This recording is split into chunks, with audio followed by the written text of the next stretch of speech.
Merci, donc bonjour à tous. Donc, je suis Florence Collet, je suis maître de conférence à l'Université de Rennes 1. J'enseigne à l'IUT Génie Civil Construction Durable, où je suis co-responsable pédagogique du DU Bâtir, bâti ancien et technologies innovantes de restauration.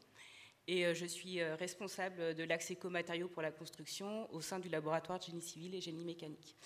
Et donc nous ferons cette présentation à deux voix. Christophe Lubert, avec qui nous avons travaillé en partenariat sur plusieurs projets, viendra compléter le propos pour la transposition à l'échelle entreprise. Alors tout d'abord, pour présenter le laboratoire, les écomatériaux sont un axe de recherche qui s'est beaucoup développé depuis 2000 au sein de notre laboratoire. Donc à l'époque, j'étais en thèse et je travaillais sur la bauge, la laine de chanvre, le béton de chanvre et les enduits chaux chanvre. Et donc depuis, nous nous sommes élargis à divers écomatériaux, dont les composites terre-chanvre que nous allons évoquer ici, ou alors des isolants totalement biosourcés, comme dans le cadre du projet européen Isobio. Alors qu'est-ce qu'on fait dans notre laboratoire? On va faire de la formulation en lien avec les méthodes de mise en œuvre. On ne va pas formuler de la même façon si on veut faire de la projection ou de la mise en œuvre par compactage, par exemple. Ensuite, on caractérise les matériaux qu'on développe. Donc, on les caractérise à l'échelle du matériau d'un point de vue mécanique, thermique, Y. Et on s'intéresse également à la résistance au développement fongique. Et ensuite, on va passer à une échelle supérieure. Donc, on va s'intéresser au comportement à l'échelle de la paroi. Donc, toutes ces études, je présente des études expérimentales sur les photos, mais on a également des collègues numériciens qui travaillent sur la modélisation de ces phénomènes.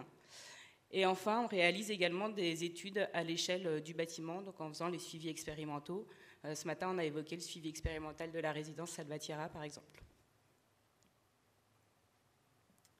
Alors, comment on en est venu au composite terre-chanvre? Donc, nous, on a beaucoup travaillé sur des projets sur des bétons de chanvre. Et ces matériaux présentent des masses volumiques entre 300 et 800 kg par mètre cube, donc selon la formulation choisie. Donc, tout de suite, on a parlé qu'on faisait la formulation en lien avec le mode de mise en œuvre, mais également en lien avec l'usage. C'est-à-dire que si on veut utiliser le matériau pour un plancher, un mur ou une toiture, on ne va pas avoir les mêmes besoins de résistance mécanique. Donc, on va ajuster aussi les formulations en fonction de l'usage.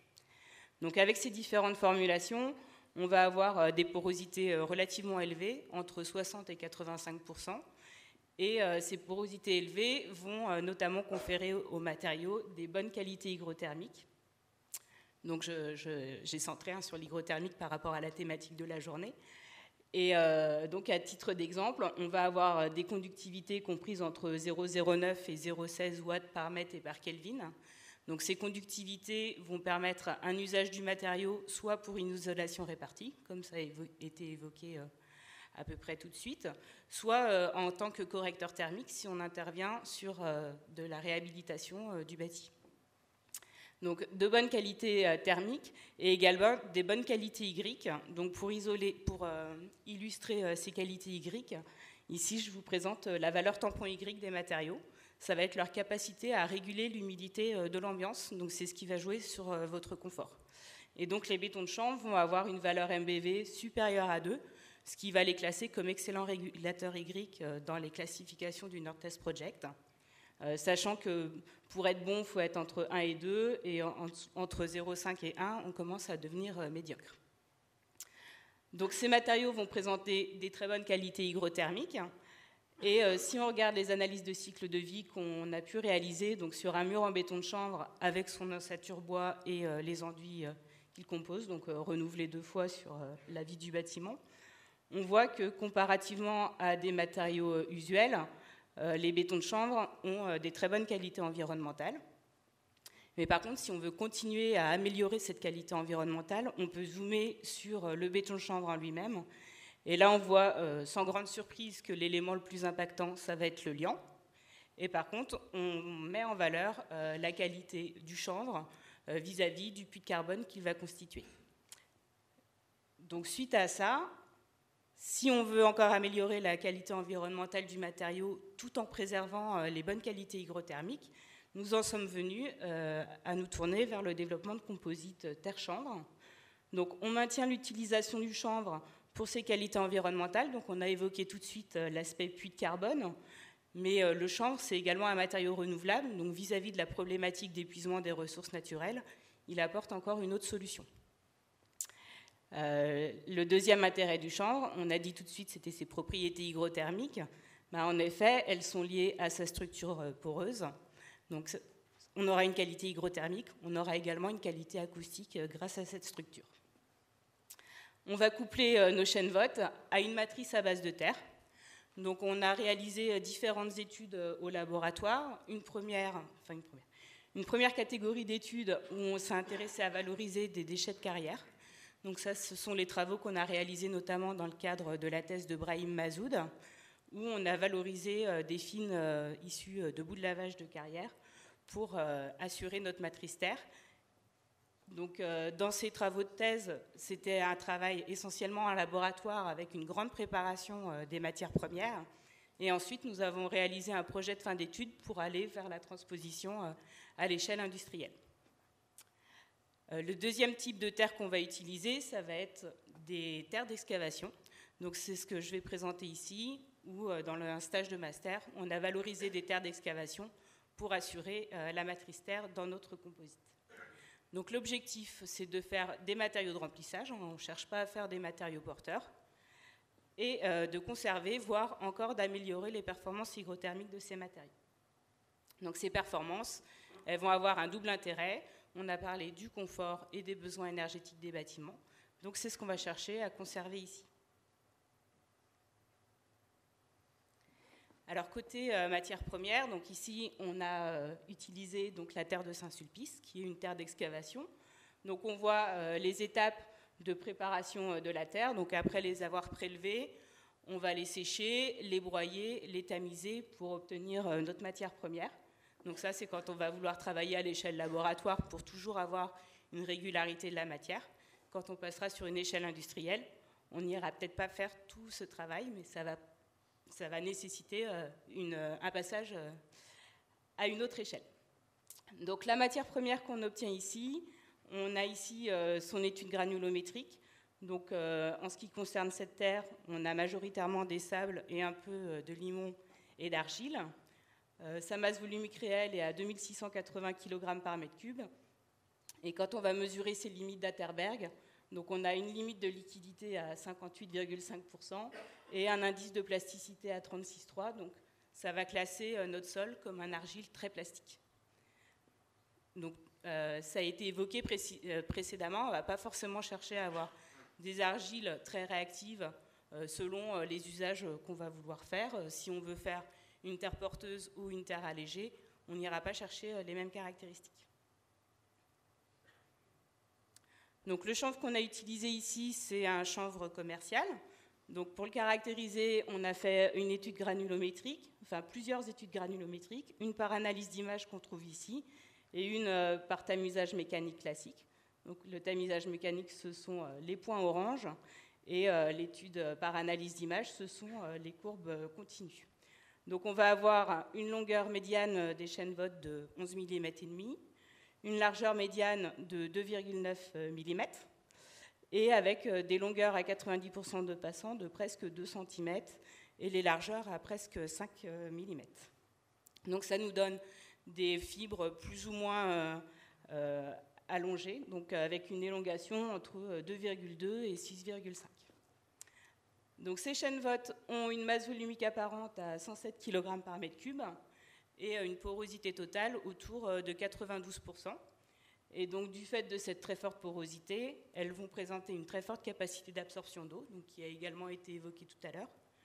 Donc cette très forte capacité d'absorption d'eau, on va avoir une absorption instantanée à 185% environ. Et donc c'est cette capacité d'absorption d'eau qui va faire qu'il va falloir ajuster la formulation. Alors ici, je vais vous présenter que quelques formulations pour faciliter les lectures sur les graphes. Donc on va avoir un matériau de référence, ça va être en fait notre matériau terre qui a été gâché avec un rapport eau sur terre à 0,4 en masse. Et ensuite, je vous présente 3 composites terre-chanvre. Donc eux, ils vont avoir des dosages en chanvre, donc un rapport massique chanvre sur terre compris entre 0,4 et 1. Donc 0,4, ça se rapprocherait d'une formulation dalle sur les bétons de chanvre. et 1, ça se rapproche d'une formulation toit. Donc on retrouve sur le diagramme ternaire ici les différentes compositions. Donc quand on va être à un sommet, ça va être le matériau seul. Donc notre matériau terre gâché à l'eau, on le retrouve ici. Et ensuite, on voit que quand on augmente le dosage en chanvre, eh bien, on va aussi se déplacer avec une augmentation du dosage en eau pour pallier justement à la compétition d'eau. On va avoir besoin d'eau pour mouiller les chaînes-votes. Sur le graphique à droite, on a l'évolution de la masse volumique en fonction du rapport chanvre sur terre. Donc on voit que l'ajout de terre, bien sûr, va beaucoup alléger le matériau, c'était l'objectif. Et en fait, avec un rapport chanvre sur terre de 0,4, on divise par 5 la masse volumique du matériau. Donc ici, on mesure la conductivité thermique des matériaux. Donc même chose pour faciliter, on ne présente qu'un point à 23 degrés 50%. Donc pour mesurer la conductivité thermique, on utilise une méthode à fil chaud. Donc c'est-à-dire qu'on va juste faire une méthode en régime transitoire. On vient chauffer pendant 120 secondes l'échantillon et on mesure la variation de température au cours de ce temps. L'intérêt de cette méthode, c'est comme c'est un temps très court, on ne va pas avoir de migration d'eau pendant la mesure. Et donc, on va pouvoir faire des mesures en fonction de la teneur en eau. Donc ici, je présente juste qu'un point, mais c'est pour cette raison qu'on utilise cette méthode de mesure. Donc sur le graphique de gauche, on retrouve l'évolution de la conductivité thermique en fonction du rapport chanvre sur terre. Les pointillés jaunes, c'est la conductivité thermique du chanvre, autour de 0,06 watts par mètre et par Kelvin. On retrouve notre point avec le matériau terre gâché à l'eau, à 0,77 de mémoire. Et ensuite, on va retrouver l'évolution de la conductivité thermique en fonction du rapport chanvre sur terre. Donc de la même façon, l'ajout de chanvre va réduire considérablement la conductivité thermique du matériau. En lien en fait avec l'évolution de la masse volumique, c'est pour ça que sur le graphique de droite, on retrouve l'évolution de la conductivité thermique en fonction de la masse volumique apparente. Et on voit qu'on a une évolution linéaire de la conductivité avec cette masse volumique, avec un très bon coefficient de corrélation sur la courbe. 1, ça veut dire qu'on a une droite parfaite. Donc on retrouve des conductivités autour de 0,1 à 0,15 watts par mètre et par Kelvin. Comme pour les bétons de chanvre, on va donc avoir un matériau très bien adapté à une isolation répartie ou pour de la correction thermique. Le deuxième point présenté sur les caractéristiques de ces matériaux, c'est leur capacité de régulation Y. Donc comment est-ce qu'on va qualifier la capacité de régulation Y d'un matériau? C'est avec un test qui s'appelle MBV, Moisture Buffer Value. En fait, on stabilise nos matériaux à une humidité ambiante de 50% et on vient le soumettre à des cycles d'humidité, donc pendant 8 heures à 75% d'humidité et pendant 16 heures à 33%. Donc ces créneaux d'humidité représentent en fait l'usage d'un bureau. Pendant 8 heures, il y a des personnes dedans, ça va charger en humidité, et pendant 16 heures, le bureau est vide, donc les parois vont pouvoir se décharger. Et donc la valeur MBV, c'est le rapport entre la variation de masse entre le point haut et le point bas sur la surface de l'échantillon et le delta d'humidité relative ambiante. Donc ici, on va retrouver la valeur MBV en fonction de la masse volumique. Je n'ai pas remis en fonction du rapport chanvre sur terre, mais je pense que vous avez compris les relations entre l'un et l'autre. À droite, je vous ai remis la classification du Nord-Test. Donc la première chose qu'on observe, c'est qu'en fait, le chanvre, la terre seule ou les composites sont tous des excellents régulateurs Y. Si on veut comparer à d'autres matériaux du bâtiment, on va avoir le plâtre qui va être à 0,8, qui va être modéré, et le béton cellulaire qui va être à 1,1 pour être bon régulateur Y. Donc vous voyez que déjà, ces matériaux-là surpassent les autres matériaux qu'on va avoir usuellement en construction. La deuxième chose très intéressante à voir ici, c'est qu'en fait, on va avoir un effet de synergie entre le chanvre et la terre, puisqu'en fait, nos composites terre-chanvre vont présenter des valeurs MBV supérieures à celles du chanvre seul ou de la terre seule. C'est-à-dire qu'on va avoir une synergie entre les deux matières premières, et qu'en plus, on va avoir un optimum à identifier, puisque ce n'est ni celui qui a le plus de chanvre, ni celui qui a le plus de terre qui va être le plus performant. Là, en l'occurrence, entre les trois formulations, c'est la formulation mûre qui est la plus performante. Donc, je vous ai juste présenté 2 caractéristiques pour montrer les performances hygrothermiques des composites terre-chambre. Donc, à l'heure actuelle, en fait, nous réalisons des mesures sur une enceinte biclimatique à l'échelle de la paroi. Alors, le mur ici, c'est un mur qui a été réalisé avec les matériaux développés dans la thèse de Brahim Mazout. Donc, ce n'est pas la terre d'excavation, ce sont des finis issus de bout de lavage. On a instrumenté notre mur et donc on va venir le solliciter au moyen des 2 ambiances climatisées de part et d'autre pour voir la réponse du mur à ces sollicitations. La perspective qu'on va avoir, ça va être d'étudier la durabilité. Tout à l'heure, je parlais de l'étude de résistance au développement fongique. Donc, c'est un test qu'on a mis en place au laboratoire depuis l'année dernière. Donc, on va pouvoir l'appliquer à ces matériaux. Et donc, ensuite, la dernière perspective, c'est de transposer à l'échelle du bâtiment avec Christophe.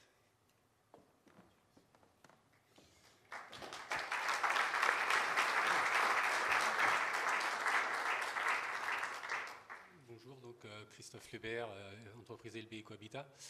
Malheureusement, je ne vais pas avoir même pas du tout de photos à vous montrer parce que les tests que l'on a fait, on était en phase chantier, on n'avait pas eu l'occasion de prendre des photos. Donc malheureusement, je vais vous faire un récit plutôt de nos essais. Donc suite à la demande de Florence par rapport au bout, on a trouvé des boues qui étaient très fortement hydratées en eau. Et donc, grâce à l'aide de Fabrice Sauvé et Gérard Lenain, on a fait plusieurs chantiers. Et avec le système mécanisé qu'on connaît très bien en chaux-chanvre. Et on a pu voir que la transposition avec cette qualité était possible, avec les mêmes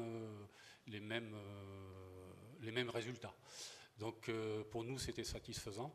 Maintenant, il faudrait qu'on travaille évidemment sur des formules pour avoir pas cette variabilité du gâchage en eau.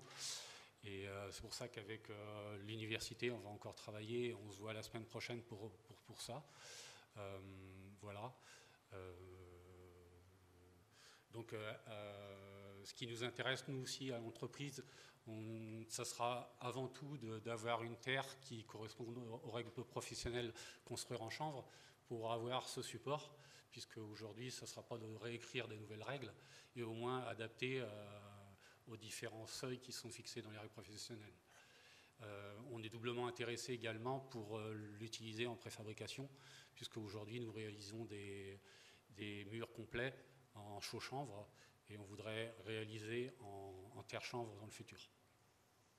Voilà, je suis assez bref. Merci. Merci. Alors, toujours pareil, est-ce qu'il y a des petites questions pour compléter? Oui, Amélie Lepage, j'ai une question. Concrètement, à l'entreprise, comment est-ce que vous les préparez, les panneaux? Enfin, comment ça s'est passé, la mise en œuvre? Pour la partie préfare? Pour les tests de terre-chanvre. Alors, donc, avec Florence, elle est avec nous. On a regardé la teneur en eau des boues. Et après, on a trouvé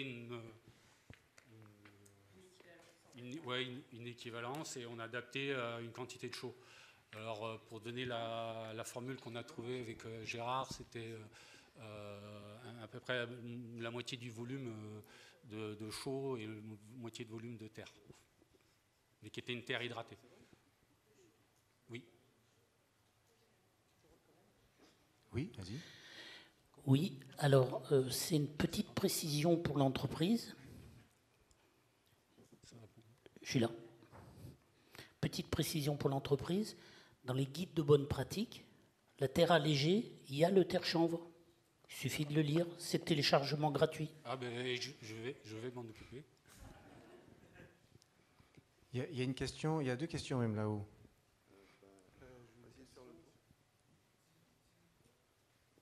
Ah mais non, il y avait une question en bas, pardon. Vous voulez poser la question déjà? Allez-y, allez-y. Bonjour, je suis Abdelak Machi, je suis doctorant à l'école des mines d'Alès. Une question technique par rapport à comment vous mesurez la porosité pour les fibres, et pour la terre et pour les mélanges terre-fibre. Alors, on a plusieurs techniques. Soit on fait du pycnomètre avec de l'acétone. Ou alors on a un pycnomètre à gaz aussi, donc l'hélium on l'utilise sur les minéraux, et par contre sur les parois végétales on utilise plutôt de l'azote, parce que l'hélium pénètre les parois végétales. Ouais, j'ai une toute petite question, moi. C'est par rapport au... Si j'ai bien vu, votre terre, elle est très peu argileuse. Ou bien j'ai mal vu. Oui. Donc, pourquoi avoir choisi une terre aussi peu argileuse pour faire des tests qui ensuite... Enfin, bon. En fait, ça suffisait. On n'avait pas besoin qu'elle soit plus argileuse pour produire notre... le composite qu'on veut développer, c'est un composite de remplissage. Donc nous, on cherchait à répondre aux exigences construire en chanvre sur les bétons de chanvre. Et en fait, on atteignait les résistances suffisantes avec cette terre. Donc il n'y avait pas besoin d'avoir plus argileux. Bonjour, moi j'ai une petite question technique aussi comme Abdelak sur des moyennes mesures. Je suis étonné de la densité très élevée de la Terre aux alentours des 2400 km3. C'est une densité, il y a marqué réelle, elle est mesurée comment? Et vous parliez d'une méthodologie pour regarder l'aspect fongique. Est-ce que c'est juste en faisant des variations hygrométriques ou est-ce que vous mettez des germes supplémentaires dans la paroi? Alors, sur la Terre, le 2700, c'est une masse volumique réelle, donc au pycno et avec de l'acétone. Donc, c'est des valeurs qu'on retrouve aussi dans la littérature. Sur la résistance au développement fongique, en fait, on fait de l'exposition des échantillons à une humidité élevée, à 90%. Et en fait, ce qu'on a développé dans notre méthode, c'est qu'on a développé une méthode de suivi par analyse d'image. C'est-à-dire que non seulement on fait un suivi massique, mais on prend des photos tous les jours des échantillons. Et après, on fait un traitement d'image pour calculer le développement de la moisissure en surface, quand il y a développement.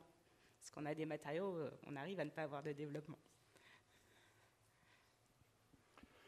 Bonjour, Bruno Belenfant, architecte. Je voulais savoir, par rapport aux règles professionnelles, quelles sont les limites pour faire rentrer le terre-chanvre dans le cadre des règles professionnelles et quelles sont les pistes pour y arriver?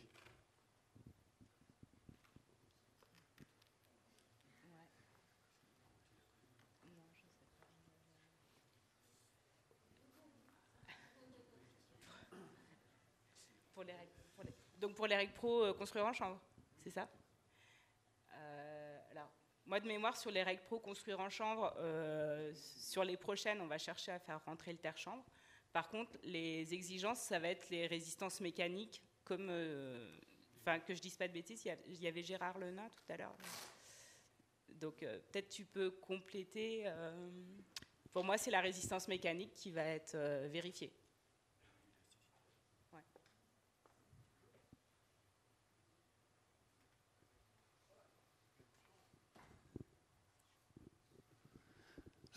Oui, c'est vrai que là, c'est pas un piège la réponse, là, mais actuellement, c'est une étape qui n'est pas encore très avancée d'introduire de l'argile, alors qu'on connaît toutes les propriétés et tout l'intérêt qu'on a à incorporer de l'argile jusqu'à 100% peut-être. Mais nous, on a des règles professionnelles et on s'y tient du passage. Alors c'était très compliqué puisqu'on est en train d'aboutir à une définitive en juillet.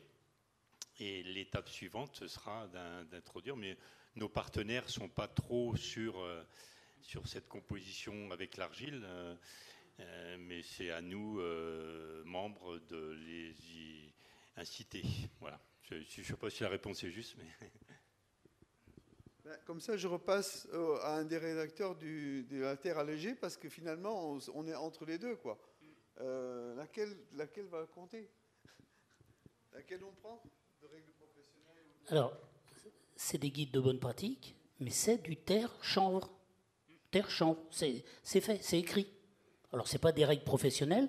J'ai montré tout à l'heure la gradation de la puissance, on va dire, juridique des textes en cas de conflit avec un maître d'ouvrage ou un assureur.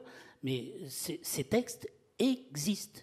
Téléchargement gratuit sur les sites de 10 organisations, des petites organisations locales comme la FFB, la CAPEB, Aster, Ecobâtir, Maison Paysanne de France, et d'autres organisations ou plus régionales. Mais les textes existent.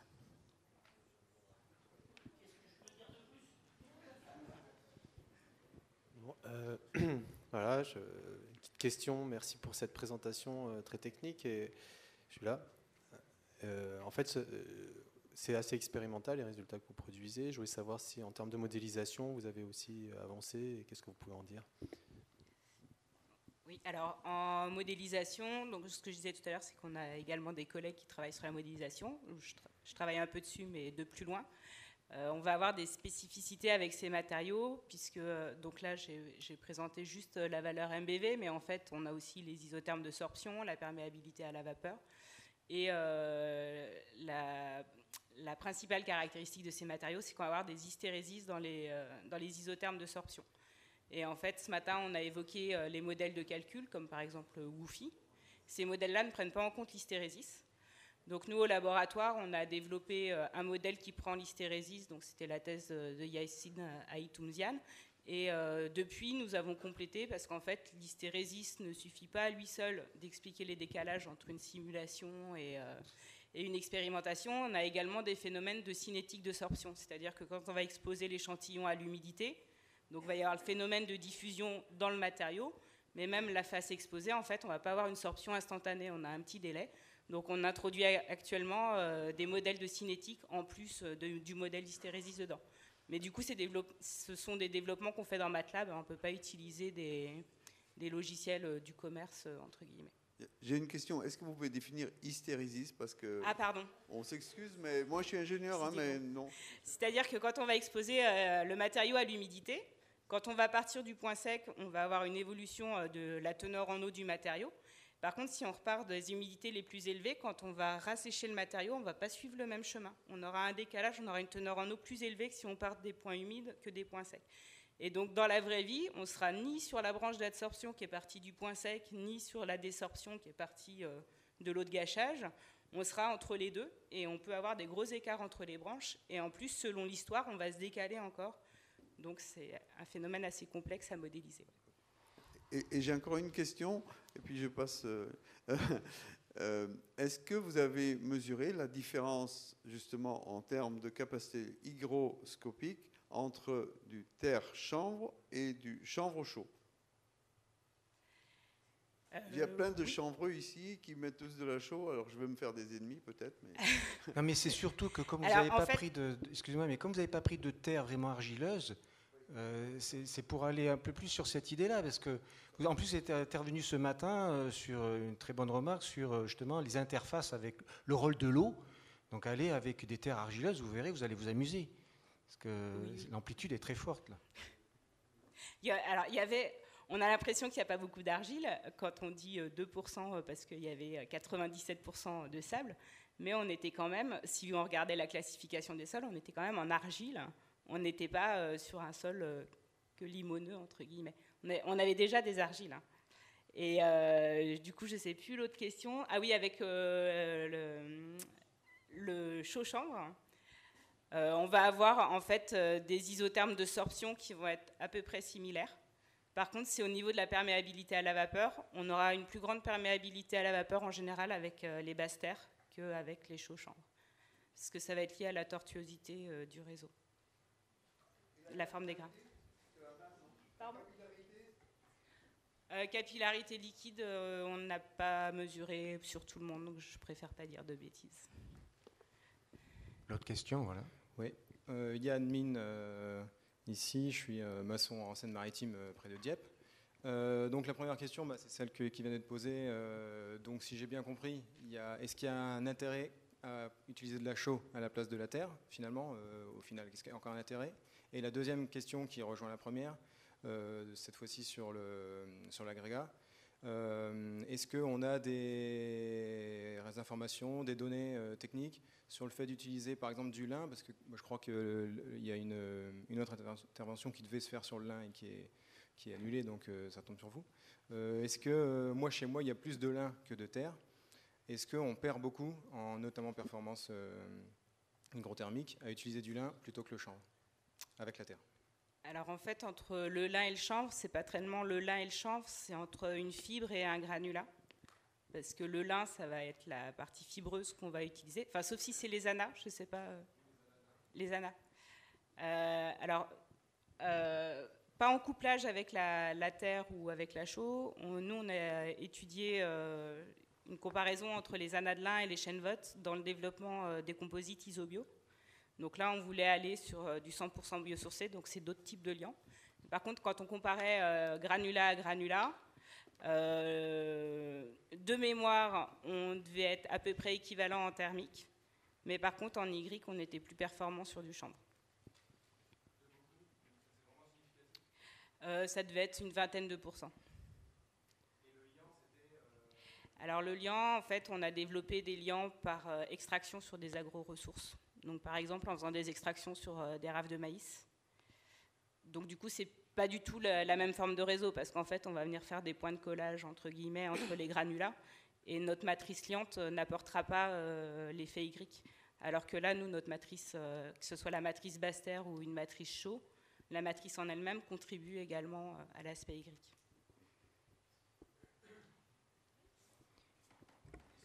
Pour donner un petit complément sur votre question sur pourquoi on ne va pas balayer demain le chaux-chanvre. Aujourd'hui, je crois qu'au sein de Construire en chanvre, on ne souhaite pas les mettre en opposition. Ils sont complémentaires. Il y a tout un réseau de professionnels qui sont formés en France, qui peuvent répondre. Il y a des CCTP il y a des nombreux projets qui tombent partout en France. Il y aura toujours du chaux-chanvre et on pense que le terre-chanvre, il va faire que croître aussi. Donc, mais on ne cherche surtout pas à les mettre en opposition. Tout à fait. Moi, c'était une blague, hein, histoire de me faire des ennemis. Y a-t-il d'autres questions? C'est bon? Ah, oui. François. Juste une petite précision par rapport au bout de lavage, parce que c'est une problématique qu'on a abordée nous également avec un de nos fournisseurs de terre. Est-ce que les bouts que vous avez utilisés subissent un traitement, l'adjonction d'un floculant pour faciliter? Quel niveau d'information vous avez par rapport à ce type d'ajout en termes notamment sanitaires sur le long terme? Alors, les bouts qu'on a utilisés ici ont effectivement un floculant en traitement à la sortie, sur la carrière. Donc nous, en fait, ce qu'on fait, c'est qu'on laisse décanter. Donc effectivement, on voit qu'on va avoir notre bout dans le fond, notre bassin de décantation, de l'eau surnageante au-dessus, et effectivement une pellicule un peu grasse, entre guillemets. Donc on espère qu'il y a le plus de floculants possible, et donc nous, on vient prendre la terre en dessous. Par contre, c'est clair qu'il reste des traces, parce que quand on réalise nos mélanges, c'est plus facile que ce qu'on s'attendait, parce que c'est vrai qu'avec le chanvre, des fois, comme vous disiez, vous avez cassé des pelles, donc nous, on a cassé des pales. et du coup, je ne sais plus ce que je voulais dire. Et en termes d'impact sanitaire, on n'a pas su identifier. Ouais. C'est effectivement une piste qui serait intéressante. Par contre, il y a d'autres carrières, donc avec qui on travaille également, qui n'utilisent pas de floculants. C'est très difficile d'obtenir des données sérieuses des floculants. Ouais. De savoir exactement ce que c'est.